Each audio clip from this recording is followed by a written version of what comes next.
Assalamualaikum warahmatullahi wabarakatuh. Ya, selamat siang Bapak Ibu. Mantap sekali. Karena sudah mendengarkan beberapa jam, saya minta Bapak Ibu guru untuk berdiri semua.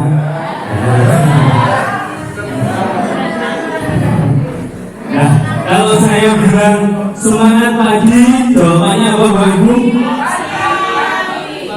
Nah, biasanya hanya itu ya Bu. Saya tambahkan, kalau saya bilang semangat pagi, jawabannya adalah pagi, luar biasa. Ya. Terus nanti kita lanjutkan, tadi sudah dinyatakan oleh Bu Nur kalau ada suara SMP Negeri 1 Jepang, jawabannya Bu? Bisa. Baik, yuk kita mulai. Semangat pagi. SMP Negeri 1 Jepang bisa. Ya, terima kasih tepuk tangan untuk Bapak Ibu semua.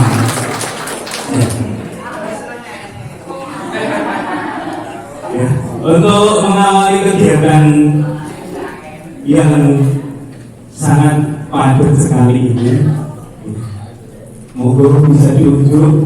Yang sudah kebagian, yang tidak kebagian boleh meminta kepada yang lain. Ya, tadi sudah ada beberapa materi yang disampaikan, yaitu terkait dengan filosofi Ki Hajar Dewantoro. Kemudian selanjutnya adalah visi dan misi guru penggerak, dan ini adalah yang terakhir, yaitu adalah budaya positif. Bapak Ibu guru semua, kita yakin bahwa SMP Negeri 1 Jepang adalah sekolah yang sangat luar biasa. Menurut Bapak Ibu guru, dengan adanya kalimat budaya positif, kira-kira apa yang sudah kita lakukan? Budaya positif apa yang sudah ada di sekolah kita? Contohnya, kalau ada yang bilang banyak, berarti contohnya apa Bu? Ya, sholat zuhur berjamaah. Terus ada yang lain? Ya, salaman depan pintu, 5S. Terus kemudian apa lagi? Kerja bakti, gotong royong.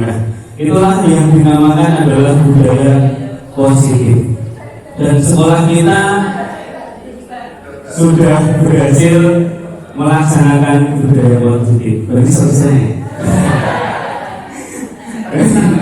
Kita lanjutkan, ini adalah yang akan saya paparkan Bapak Ibu. Yang pertama adalah perubahan paradigma belajar. Kalau tadi sudah dibahas ada sistem Among, terus kemudian sudah dibahas juga ada visinya, bagaimana caranya. Nah, kita akan membahas yang pertama adalah paradigma belajar, kemudian disiplin positif, kemudian ada nilai-nilai kebajikan, selanjutnya ada kebutuhan dasar manusia, tadi sudah disinggung juga, motivasi perilaku manusia, posisi kontrol guru, keyakinan kelas, dan yang terakhir adalah segitiga restitusi. Kita mulai dari yang pertama.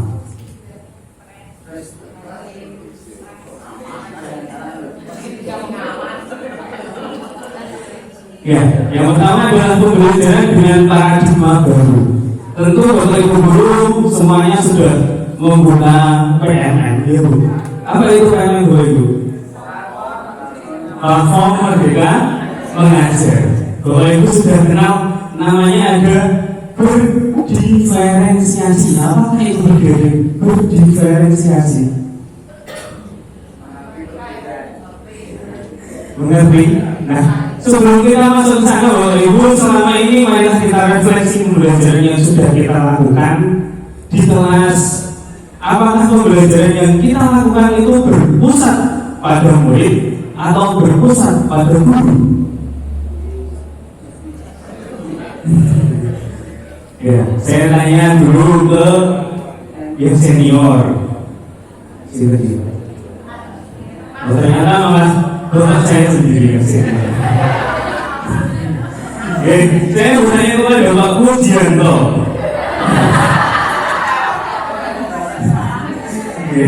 Saya bertanya kepada Pak Pujianto, bagaimana pembelajaran kelas selama ini? Apakah berpusat pada murid atau berpusat kepada guru? Terima kasih. Yang pertama tentang referensi tadi, kalau saya sendiri biasanya saya tentang memberikan kesempatan pada siswa, walaupun ya sebagian masih ya guru yang berkuasa.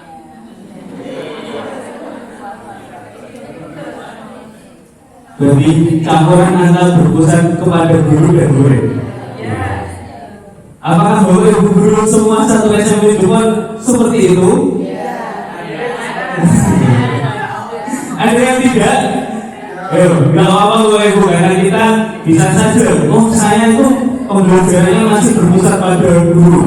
Siswa itu saya bimbing. Siswa orang-orang itu iso.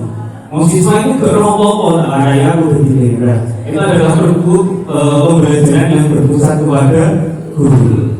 Nah, sekarang Bapak Ibu kita akan membahas yang namanya adalah berdiferensiasi, yaitu adalah memahami kebutuhan siswa. Bapak Ibu guru, dalam satu kelas kita memiliki jumlah siswa yaitu rata-rata 32. 32 anak itu banyak Bapak Ibu dan memiliki sifatnya masing-masing.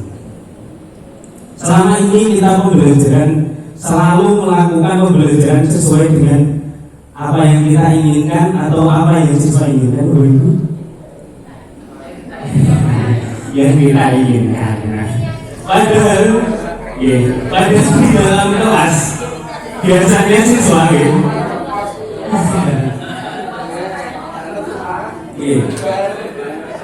siswa suka jam kosong malah nah, oke, siswa suka jam kosong itu kira-kira yang bermasalah kita atau siswanya?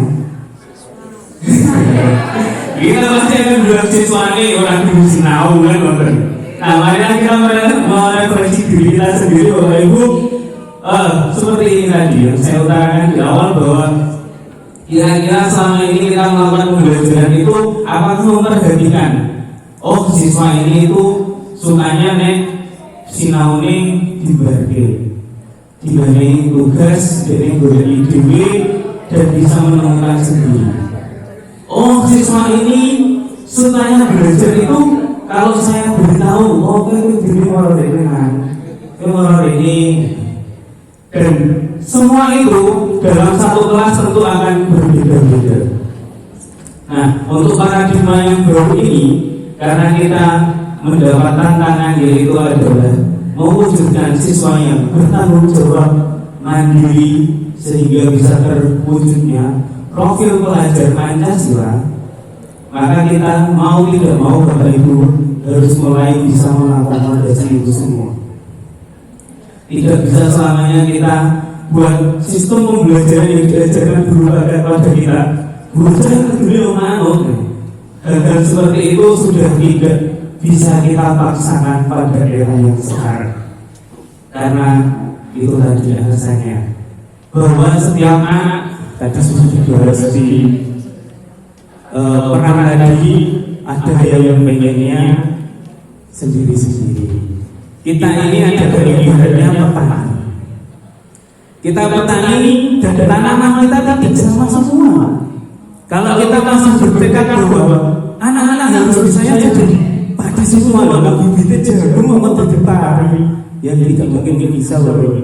Jadi tugasnya Bapak Guru di sini adalah bagaimana menjaga bibit ini bisa menjadi tumbuh yang baik dan subur di SMP Negeri 1 Jepang. Saya lanjutkan ini. Saya tidak bermaksud ini adalah saya yang menyampaikan apa yang saya ketahui, dan saya sendiri juga masih belajar bagaimana bisa menjadi guru yang dikanani sama siswanya. Kira-kira orang itu dicari guru di bulan itu saya dicari. Kita lanjutkan Bapak Ibu. Kalau profil pelajar Pancasila Bapak Ibu sudah tahu semua, tidak perlu saya bacakan, ya sudah hafal. Nah, selanjutnya adalah miskonsepsi tentang teori kontrol. Kita selalu beranggapan bahwa murid itu ketika disuruh melakukan sesuatu dia akan melakukannya, tetapi apakah Bapak Ibu guru pernah berpikir bahwa anak tersebut ketika disuruh memang melakukannya Bapak Ibu, tapi ketika suatu saat memiliki kesempatan, wah aku gak diawasi, wah aku gak langsung ngakon ini, apakah kegiatan itu akan terus berlangsung sesuai yang Bapak Ibu inginkan? Tidak. Maka dari itu adalah yang terjadi miskonsepsi tentang teori kontrol. Yang pertama itu adalah ilusi guru mengontrol murid. Selama ini kita berpikir bahwa apa yang kita suruh kepada anak akan melakukan dengan baik. Iya, anak akan melakukan dengan baik. Tetapi baik di hadapan Bapak Ibu, bahwa Ibu tidak pernah berpikir bocah ini gerutu atau bocah ini kok gemeng nek ono aku. Tapi bisa kita lihat saja ketika jam-jam di Jumat bersih. Nah, kalau Bapak guru yang diam di ruang guru, kira-kira apakah siswa kita mau bersih-bersih? Nah, itu karena timbulnya adalah karena paksaan, bukan karena kesadaran dari dirinya.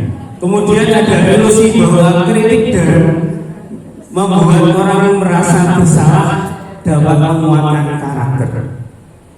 Kita selalu berpikir bahwa bocah ajak sholat, benar baik.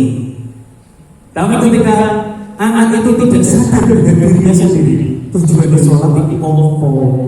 Karena besok tapi tidak apa. Kalau anak-anak tidak memahami itu, lompat pagar akhirnya. Nah, terus kemudian ilusi bahwa semua penguatan positif, efektif dan bermanfaat. Ini masih sama kaitannya dengan yang tadi. Terus yang terakhir adalah ilusi bahwa orang dewasa memiliki hak untuk memaksa. Kita selalu berpikir bahwa aku itu wis luwih tuwa, aku luwih berpengalaman. Dan kowe kudu manut, kudu koyo piye pendidikan saat ini. Itu adalah bisnis konsep yang terjadi dalam teori kontrol. Nah, apa yang perlu kita ubah dari hal-hal ini? Yang perlu kita lakukan pertama adalah adanya perubahan paradigma. Selama ini kita menggunakan stimulus respon ke pendekatan teori kontrol. Ya, di stimulus respon kita mencoba mengubah agar berpandangan sama dengan kita. Jadi semuanya kudu yo podo. Kita memandang sesuatu yang baik itu dunia yang lain juga memandang itu baik. Padahal setiap manusia memiliki pandangannya masing-masing. Nah, terus bagaimana di teori kontrol? Kita harusnya berusaha memahami pandangan orang lain tentang dunia ini. Dunia itu kalau teorinya selebar daun kelor, yang memang mungkin selebar daun kelor ini tentunya kowe. Nah, itu karena kita hanya di dunia ini saja. Tapi dunia itu luas dan karakter setiap orang, cara pandang setiap orang pasti beda-beda.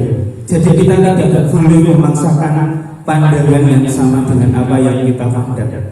Terus kemudian yang kedua, perilaku buruk dilihat sebagai suatu kesalahan. Selama ini Bapak Ibu pernah membuat sebuah kesalahan? Sering, pasti sering. Nah, ketika siswa kita datang terlambat, apakah Bapak Ibu guru marah-marah?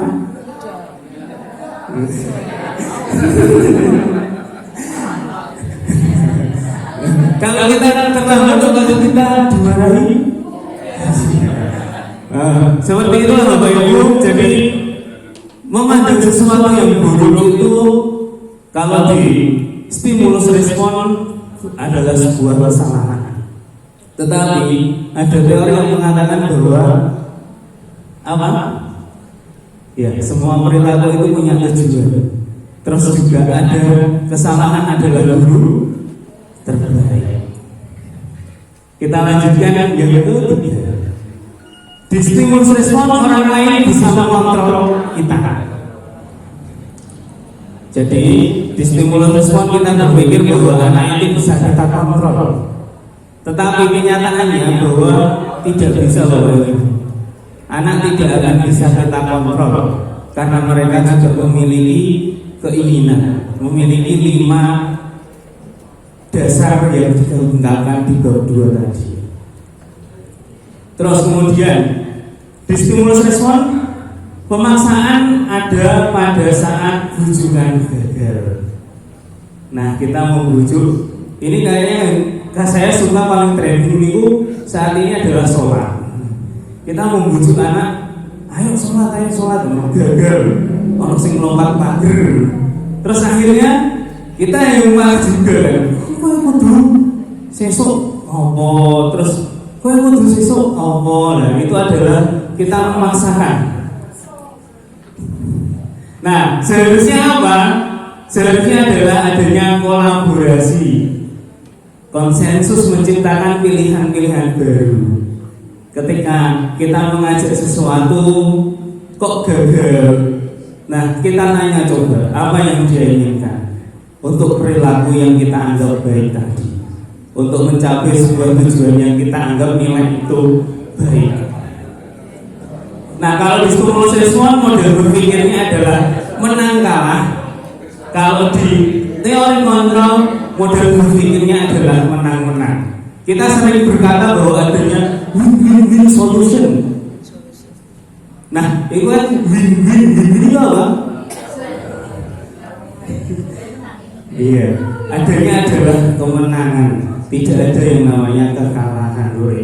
Jadi kita harusnya berpikirnya adalah menang dengan konsepnya masing-masing, tidak memaksakan.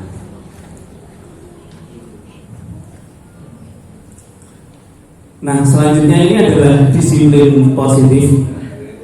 Dan ini hal yang baru saya dapatkan juga di pendidikan guru penggerak. Ternyata arti disiplin itu adalah berasal dari bahasa Latin. Cara membacanya itu saya juga tidak tahu yang benar bagaimana, tapi tulisannya adalah disiplin, yang artinya harusnya adalah belajar. Tetapi di dalam dunia pendidikan dan di Indonesia, disiplin itu artinya telah berubah, mengalami perubahan. Di situ saya tuliskan menjadi sesuatu yang dilakukan seorang kepada orang lain untuk mendapat kepatuhan. Jadi kita melakukan sebuah disiplin itu dasarnya orang ini patuh melakukan sesuatu. Atau bisa juga dengan menghubungkan kata disiplin dengan ketidaknyamanan, bukan dengan apa yang kita hargai dan kita bercapaian menuju sebuah tindakan yang mulia. Kemudian kalau yang dimaksud disiplin positif itu bagaimana? Disiplin positif itu adalah cara untuk menumbuhkan kesadaran. Jadi secara sadar apa yang dilakukan dia sadar. Seumpama dia membuat kesalahan, dia sadar, oh saya berbuat salah. Oh saya berbuat salah, maka saya harus bagaimana.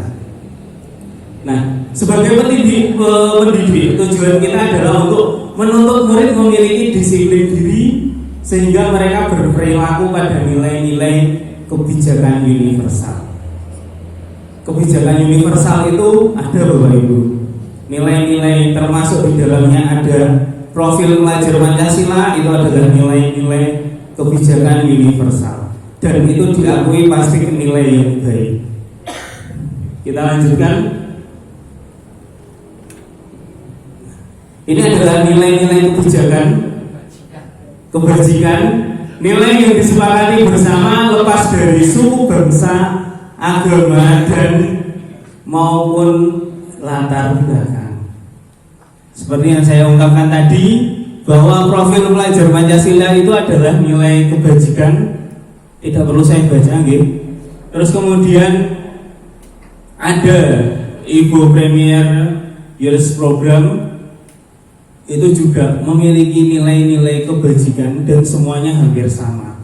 Kemudian yang ketiga, ini saya ambil hanya 3, sebenarnya ada banyak, yaitu adalah tentang keterampilan hidup, yaitu dapat dipercaya, lurus hati, dan itu semua saling keterkaitan saya kira, dan semuanya ada di dalam profil pelajar Pancasila.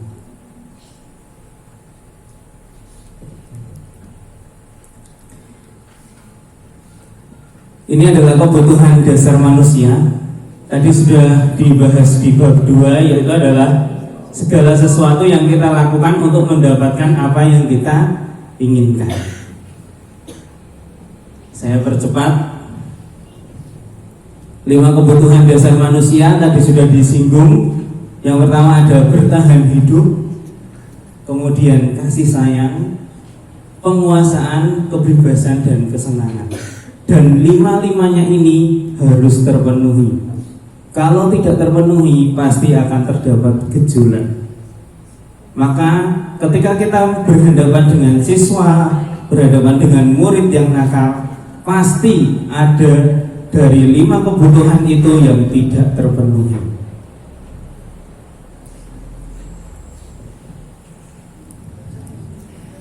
Nah, kemudian ada motivasi perilaku manusia yang sudah kita bahas di awal tadi. Di situ ada untuk menghindar ketika nyaman ada atau hukuman, ketidaknyamanan ya. Terus kemudian untuk mendapatkan imbalan dari orang lain. Terus yang terakhir adalah untuk menghargai diri sendiri. Nah, dari 3 ini yang merupakan faktor intrinsik, kira-kira yang mana Bapak Ibu? Yang terakhir. Jadi disiplin positif itu bisa terwujud jika dia bisa menghargai dirinya sendiri. Jika dia tidak bisa menghargai dirinya sendiri karena adanya faktor X, maka ada 2 kata itu, dan selamanya pendidikan hanya berjalan sesuai yang kita inginkan. Tetapi cita-citanya tercapai atau tidak itu masih selalu dipertanyakan.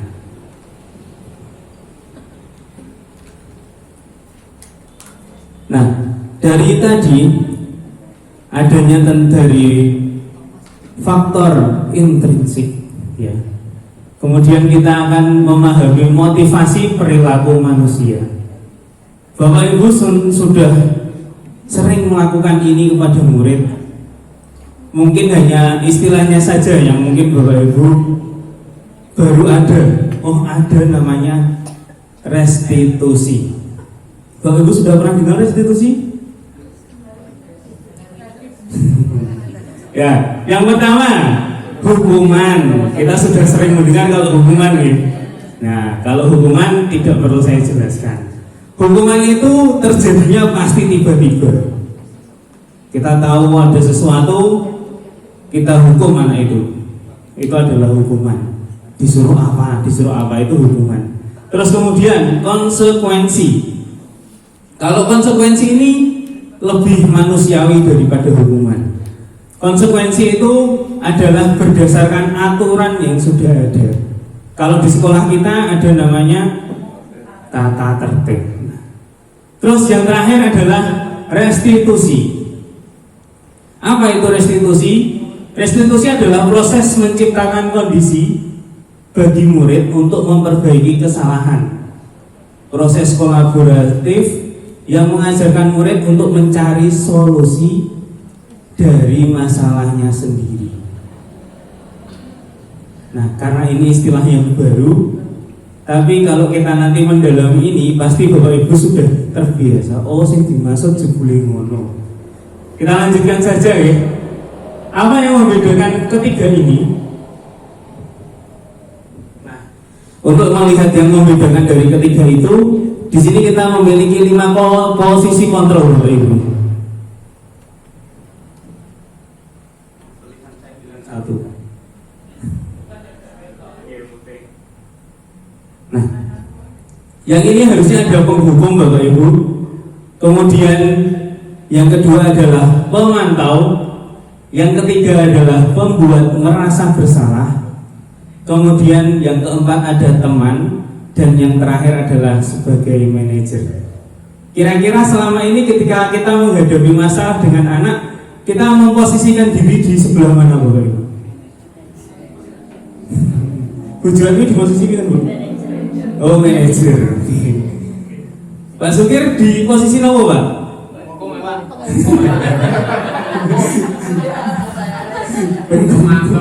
Pemantau ya. Baik, kita akan mengulas satu persatu dari apa yang dimaksud oleh posisi-posisi ini, Bapak Ibu.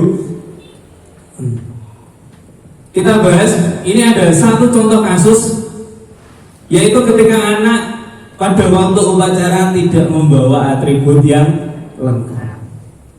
Kalau posisinya penghukum, dia akan menyuruh untuk hormat bendera selama 1 jam.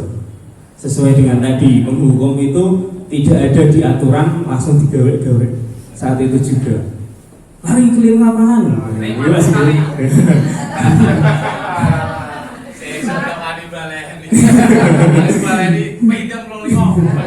Kita lanjutkan. Yang kedua ada membuat merasa bersalah.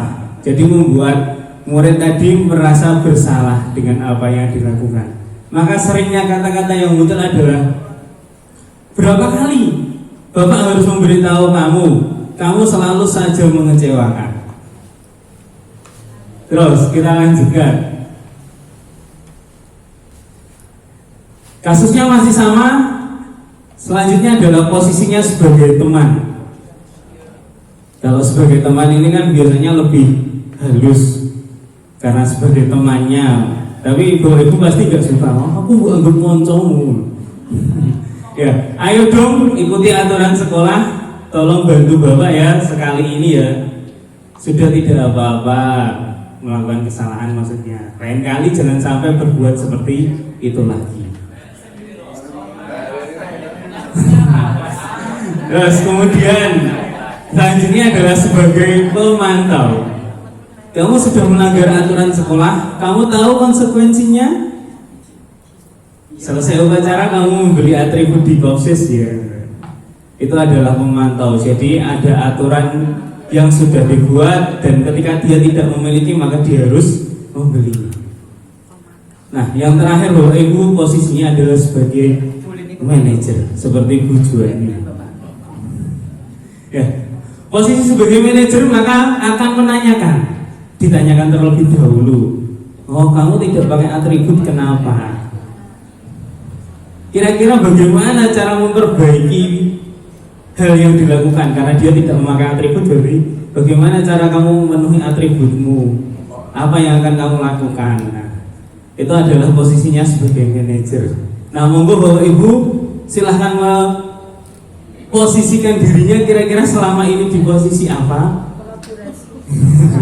Kita harus belajar Bapak Ibu terus melakukan sebuah pembelajaran. Kita harus belajar juga untuk bisa berada di posisi manajer. Jadi menempatkan posisi di bagian manajer. Kenapa seperti itu? Nah, sebelum ke kenapa seperti itu, ini ada soal untuk Bapak Ibu. Posisi kontrol apakah aku ketika kata-katanya saya kecewa sekali dengan kamu? Apa Bapak Ibu? Membuat merasa bersalah. Apakah benar? Iya. Satu lagi, kamu tidak pernah benar melakukannya.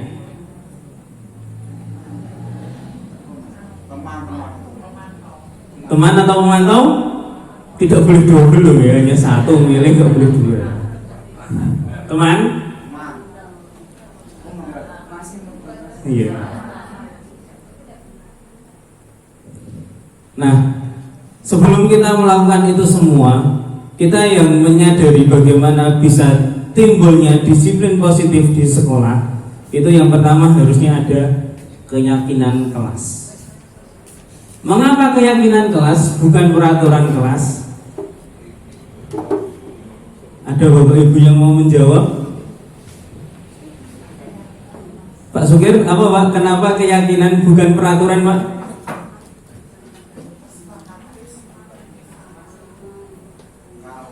Firman Pak Tri? Kalau keyakinan kelas itu dibuat oleh bersama kelas, tapi kalau peraturan hanya segini orang yang membuat aturan. Kalau keyakinan itu dibuat bersama-sama. Kalau peraturan hanya segelintir, ya. Di sini kenapa ya dinamakan adalah keyakinan kelas? Yaitu adalah secara sadar dia melakukan bahwa dia meyakini nilai yang dia tuliskan itu adalah nilai yang baik. Jadi bukannya kita memaksa kudu kowe dadi apik, tapi dia sadar sendiri bahwa nilai itu adalah baik. Maka dari situ namanya adalah keyakinan. Tapi yang ada di sekolah kita peraturan.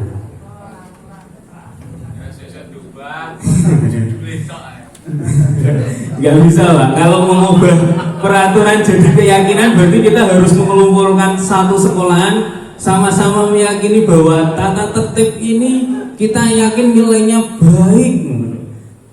Setuju. Ya, biasanya pembuatan keyakinan kelas Bapak Ibu ini sudah, saya kira seharusnya sudah dilakukan biasanya di awal pembelajaran, dan mungkin Bapak Ibu guru juga sudah pernah melakukannya. Ya, biasanya itu bersifat abstrak, jadi bebas. Terus kemudian berupa pernyataan universal. Jadi pernyataannya itu bukan langsung menuju ke perbuatan apa, tapi adalah menyepakati apa. Kemudian dibuat dalam pernyataan positif. Karena ini adalah keyakinan, tentu positif.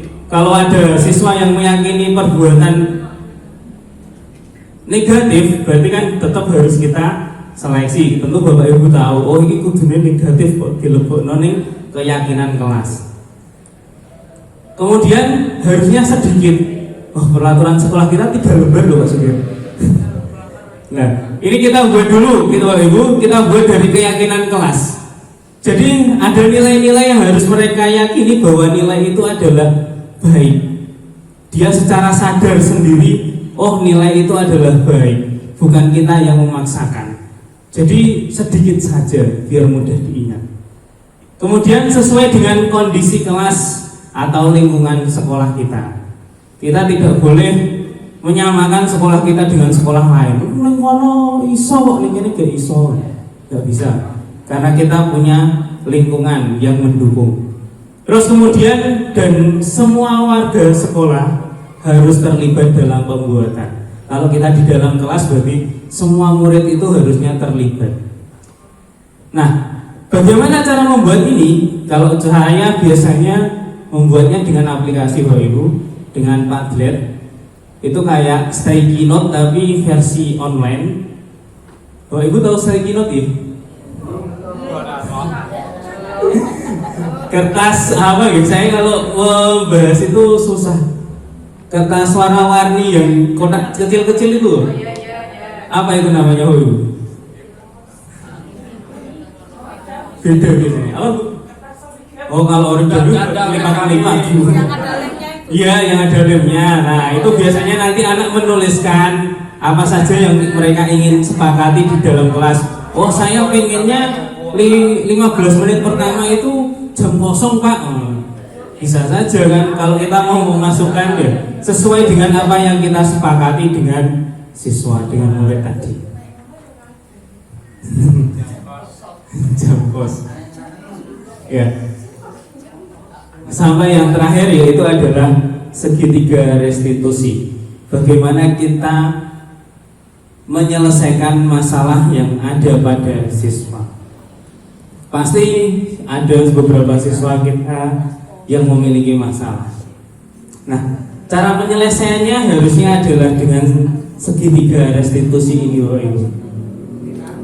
Apa itu segitiga restitusi? Adalah suatu proses dialog yang dijalankan oleh guru agar dapat menghasilkan murid yang mandiri dan bertanggung jawab. Yang pertama apa?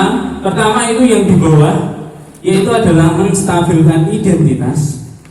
Kemudian adalah validasi tindakan yang salah. Kemudian menanyakan keyakinannya.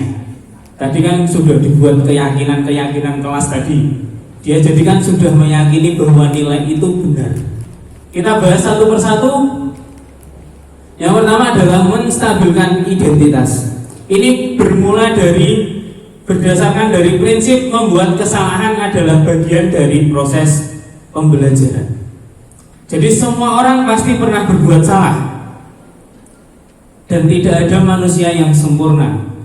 Ini adalah yang saya masuk di kolom sebelah mana kanannya nih. Di sebelah kanan itu adalah kalimat-kalimat yang harusnya kita ungkapkan di awal ketika menghadapi masalah pada anak. Jadi identitasnya itu harusnya kita stabilkan, tidak menjatuhkan dia. Tidak menjatuhkan ketika dia berbuat salah, kowe salah neh. Tapi kita buat bahwa berbuat kesalahan itu tidak selamanya fatal. Ya, ada kalimat juga kamu berhak merasa begitu. Karena kan kita harus menghargai perasaannya, apa yang dia pikirkan. Nah, setelah dia sudah stabil dalam kondisi egonya tadi, sudah mengetahui, kita juga mengetahui apa yang dia inginkan tadi. Kita lanjutkan dengan yang kedua, yaitu adalah memvalidasi tindakan yang salah. Validasi tindakan yang salah ini dasarnya adalah dari prinsip setiap perilaku berupaya memenuhi suatu kebutuhan. Maksudnya apa? Dalam sebuah perilaku itu pasti adanya tujuan, ada tujuannya. Dia pengennya apa, itu kan ada. Nah, maka dari itu pertanyaannya yang biasanya muncul itu adalah ini. Pasti kamu bisa berbuat lebih daripada itu. Jenenge cah bener nih kan nggih kadang iso luwih bener meleh kan. Contoh telat biasanya 5 menit dijarak ngantek 15 menit, 30 menit. Nah, terus kamu pasti punya alasan. Nah, ditanyakan alasannya begitu. Apa alasannya dia melakukan itu? Nah, kalau dia tidak mau menjawab, Pak, coba ditanya lagi, Pak Sugeng.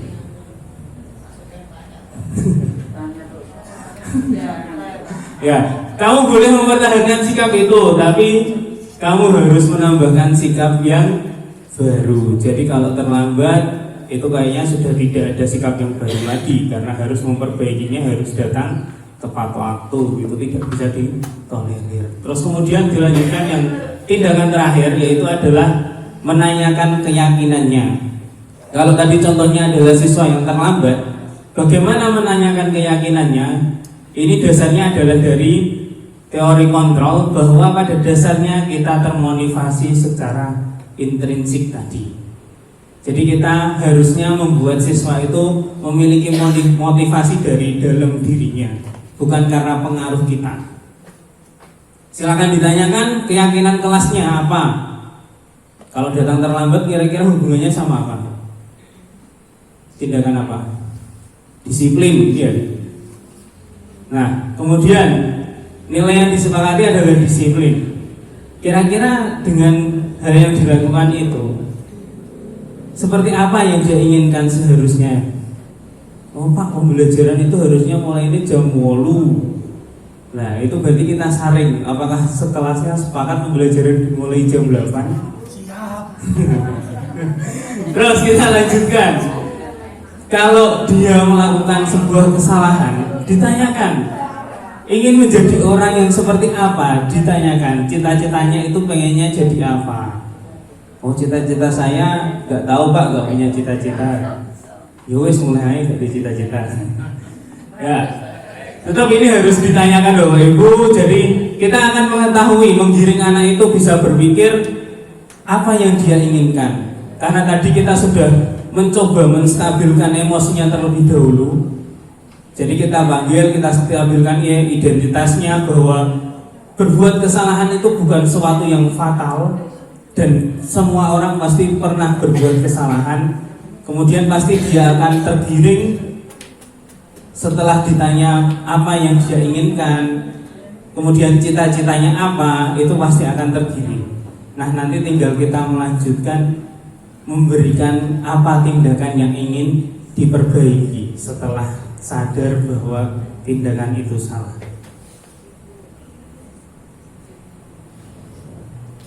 Dan yang terakhir adalah penutup Bapak Ibu, ini cukup saya baca saja. Dalam penerapan program disiplin positif, hendaknya guru memiliki standar kepribadian, profesional dan sosial yang baik, di mana guru mampu merefleksi dirinya dalam posisi kontrol yang ada dan bagaimana perjalanan dirinya sebagai among atau manajer yang menuntun murid-muridnya menjadi insan yang mandiri, merdeka, dan bertanggung jawab. Merdeka. Sekian pemaparan dari saya. Terima kasih untuk perhatiannya. Saya akhiri. Assalamualaikum warahmatullahi wabarakatuh. Tepuk malam. Siap dengan malam. Ayo lari.